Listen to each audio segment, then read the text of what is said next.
Salam sejahtera buat seluruh kelas 12 tingkat SMA dimanapun kalian belajar saat ini. Senang bertemu dengan kalian kembali bersama dengan Ibu dalam proses pembelajaran bahasa Indonesia. Materi ajar kita hari ini adalah mengidentifikasi informasi dalam cerita sejarah. Nah, kita mulai saja dengan mengidentifikasi informasi dalam cerita sejarah.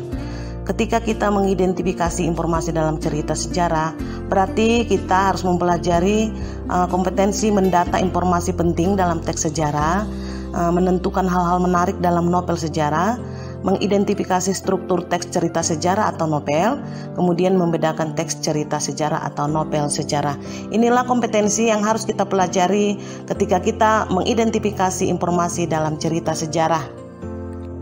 Selanjutnya, untuk memahami informasi dalam teks cerita sejarah, tentu kita harus mengerti dulu apa itu teks cerita sejarah atau hakikat teks cerita sejarah.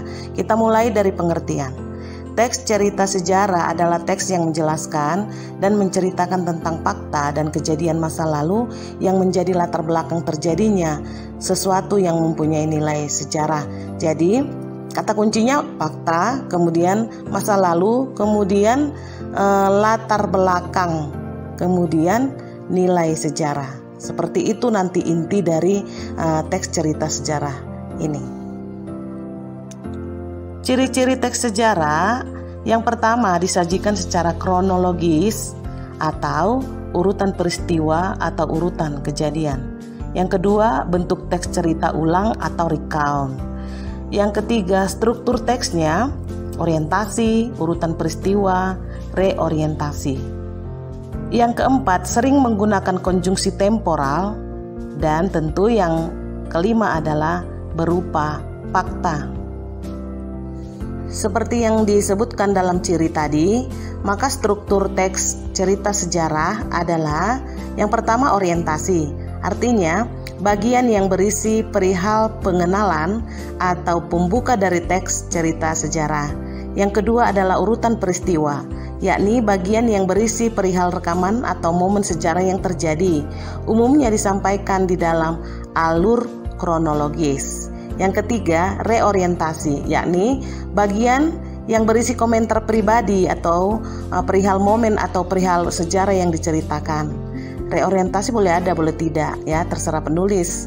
Kemudian reorientasi ini adalah sebuah opini dari pribadi penulis teks cerita sejarah itu sendiri.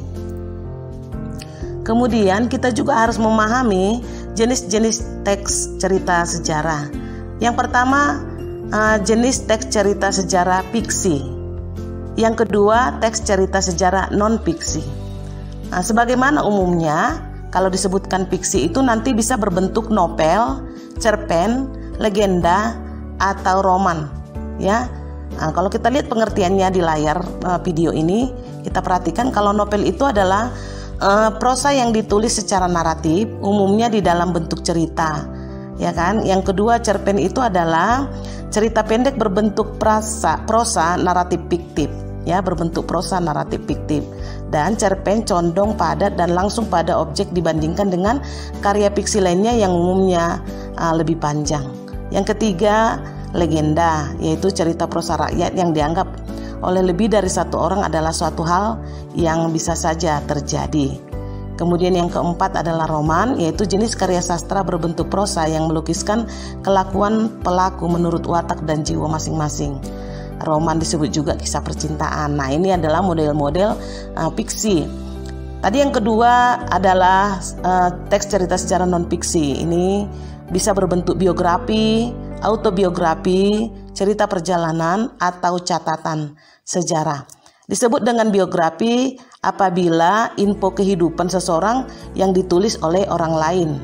Ya, disebut autobiografi apabila kisah atau info hidup ditulis oleh orang itu sendiri atau kita sendiri. Itu perbedaannya ya. Kemudian berbentuk cerita perjalanan artinya bisa menceritakan perihal perjalanan. Jadi berdasarkan apa yang dilihat, dirasakan atau yang diindrai ya. Kemudian yang keempat adalah catatan sejarah, yakni teks yang menceritakan fakta atau perihal masa lalu. Nah, pada waktu kita mengidentifikasi informasi dalam teks cerita sejarah, kompetensi yang pertama yang harus kita miliki adalah mendata informasi penting dalam teks cerita sejarah. Nah, informasi penting sebuah teks cerita sejarah atau dalam novel sejarah berkaitan dengan unsur intrinsiknya. Unsur intrinsik tersebut meliputi latar, tokoh, dan pusat pengisahan sejarahnya. Inilah yang harus kita data dari sebuah teks cerita sejarah. Kemudian kompetensi yang kedua adalah menentukan hal-hal menarik dalam novel sejarah. Nah, disebut hal menarik ya, itu didapatkan dengan membaca keseluruhan isi cerita hingga tuntas. Hal-hal menarik tersebut dapat berupa waktu, tempat, tokoh, dan perkembangan karakter tokoh atau emosi, pemikiran, dan kelebihannya. Inilah yang menjadi hal-hal yang penting atau disebut hal-hal menarik yang bisa nanti atau yang dapat nanti kita ambil nilai-nilainya yang dapat kita tempatkan dalam kehidupan kita saat ini. Kan tadi teks cerita sejarah itu masa lampau ya, masa lampau, tapi nilai-nilai itu masih bisa atau masih dapat kita pakai atau kita tiru untuk masa hari ini. Ya, tadi dikatakan lewat apa? Ya, kita lihat keseluruhan isi cerita, lalu kita memahaminya melalui waktu, tempat, tokoh, dan perkembangan karakter tokoh, emosi, pemikiran, dan kelebihannya. Ya, terutama nanti pemikirannya. Dalam teks cerita sejarah, tentu saja memiliki struktur atau susunan yang merupakan bagian dari sebuah teks itu sendiri, sehingga bisa menemukan informasi penting di dalamnya. Maksudnya ada alur cerita atau rangkaian cerita yang dibentuk oleh 6 struktur sehingga merupakan sebuah informasi yang lengkap ya, mulai dari awal sampai akhir. Itu maksudnya ya, rangkaian cerita. Nah, ke-6 struktur penting dalam teks cerita tersebut adalah orientasi, artinya pengenalan atau bagian awal, mengenalkan peristiwa dari suatu teks sejarah. Kemudian yang kedua pengungkapan data, yang ketiga ada konflik, yang keempat puncak konflik, kemudian yang kelima adalah resolusi atau penyelesaian ya, yang keenam adalah koda atau bagian komentar. Nah, tadi disebutkan kalau koda itu atau komentar itu komentar siapa maksudnya? Komentar penulis cerita sejarah itu sendiri ya. Itu adalah struktur teks cerita sejarah yang dirangkai dalam bentuk alur cerita sejarah. Berikutnya adalah bagaimanakah kita membedakan teks cerita sejarah ya? Bagaimanakah kita bisa membedakan teks cerita sejarah dengan teks sejarah itu sendiri, ya kan? Teks sejarah itu sendiri, ya kan? Jadi di layar video Anda coba kita perhatikan di situ, ya, ada beberapa hal yang bisa kita lihat bagaimana pembeda antara teks cerita sejarah dengan sejarah. Nah, dari segi tokoh dalam cerita sejarah atau novel sejarah, tokohnya ya tidak nyata. Dalam teks sejarah nyata, ya. Kemudian dari segi aspek isi, dalam teks cerita sejarah banyak menyelipkan atau mengandung kejadian lain yang tidak nyata, sedangkan dalam teks sejarah berdasarkan fakta yang ada. Dari aspek sumber, teks cerita sejarah atau novel sejarah itu sebagian besar merupakan karangan penulis. Kalau dalam teks sejarah, seluruhnya berasal dari dokumen sejarah dan tokoh-tokohnya yang terlibat relevan. Kemudian dari aspek fungsi, cerita sejarah atau novel sejarah sebagai karya sastra untuk seni, sedangkan teks sejarah sebagai karya ilmiah untuk ilmu pengetahuan. Inilah pembeda antara teks cerita sejarah dengan sejarah itu sendiri. Nah, dalam tayangan video ada Ibu sajikan contoh teks sejarah dan contoh teks cerita sejarah yang berbentuk fiksi. Tadi kita udah bisa membedakan ya, teks cerita sejarah itu berdasarkan cerita sejarahnya atau novel sejarahnya dan teks sejarah itu sendiri. Nah, ini ada contoh teks sejarah dengan judul Proklamasi Kemerdekaan Republik Indonesia. Ibu bacakan untuk kamu. Bagian orientasinya, Kemerdekaan telah diraih sejak hampir 76 tahun yang lalu, tepatnya pada tanggal 17 Agustus 1945. Kemerdekaan tersebut tidak diraih secara tiba-tiba, bukan karena Jepang yang sebelumnya pernah menjanjikan kemerdekaan untuk Indonesia. Namun, kemerdekaan ini diraih setelah melalui beberapa peristiwa sejarah. Kemudian struktur yang kedua, urutan peristiwanya adalah dimulai dengan pembentukan BPUPKI pada Maret 1945 untuk merumuskan dasar negara yaitu Pancasila. Setelah itu pada 7 Agustus 1945 BPUPKI diubah menjadi PPKI dan Panitia 9 untuk persiapan kemerdekaan Indonesia. Proses perumusan teks proklamasi dimulai pada malam hari tanggal 16 Agustus setelah Insinyur Soekarno dan Muhammad Hatta pulang dari Rengas Dengklok. Perumusan teks tersebut bertempat di kediaman Laksamana Maeda saat dini hari. Teks dibuat dan dirundingkan bersama serta ditandatangani oleh Insinyur Soekarno dan Muhammad Hatta atas nama bangsa Indonesia. Lalu teks proklamasi diketik oleh Sayuti Melik. Keesokan harinya, teks proklamasi dibacakan oleh Insinyur Soekarno di kediamannya Jalan Pegangsaan Timur nomor 56. Disaksikan oleh beberapa tokoh nasional seperti Suwirjo, Trimurti, Ahmad Subarjo, dan warga Indonesia lainnya. Dengan dibacakannya teks proklamasi, maka Indonesia dinyatakan merdeka. Berita kemerdekaan Indonesia itu tersebar dengan cepat melalui radio dan surat kabar. Setelah Indonesia merdeka, pemerintah segera mengesahkan undang-undang dan membentuk MPR untuk menyempurnakan pemerintahan Indonesia. Oke, berikutnya reorientasinya adalah kemerdekaan Indonesia terjadi pada 76 tahun silam, tepatnya 17 Agustus 1945.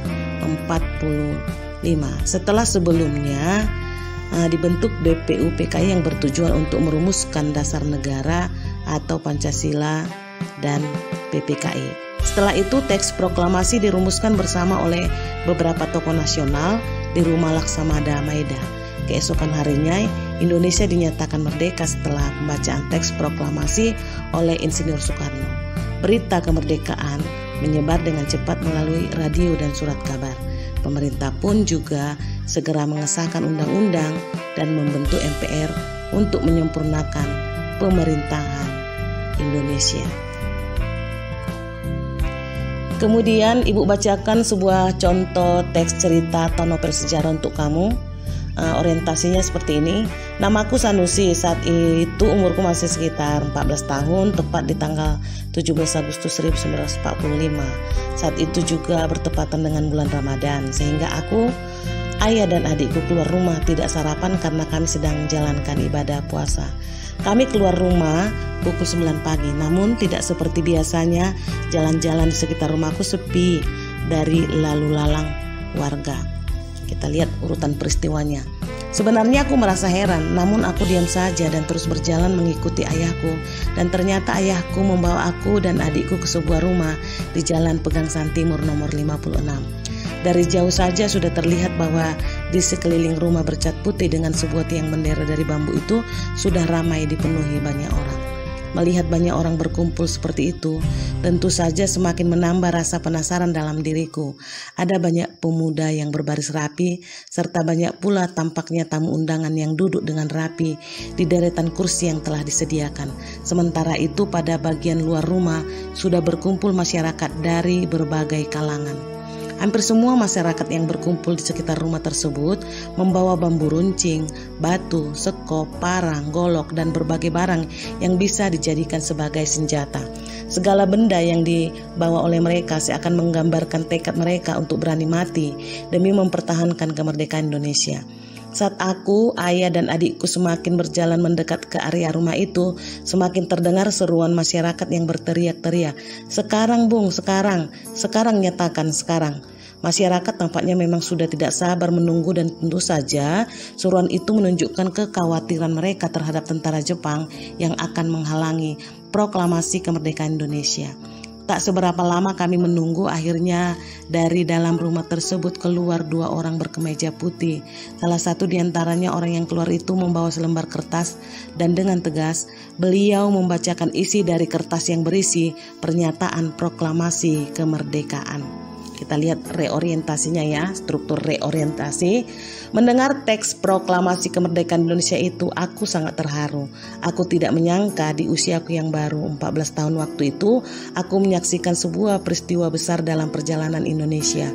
Aku sangat bangga dapat menjadi bagian dari kemerdekaan bangsaku yang tercinta ini. Aku berharap semoga rakyat Indonesia bisa terus bersatu seperti saat masa-masa perjuangan Indonesia melawan penjajah. Semoga satu nusa, satu bangsa, dan satu bahasa Indonesia akan terus bertahan selamanya.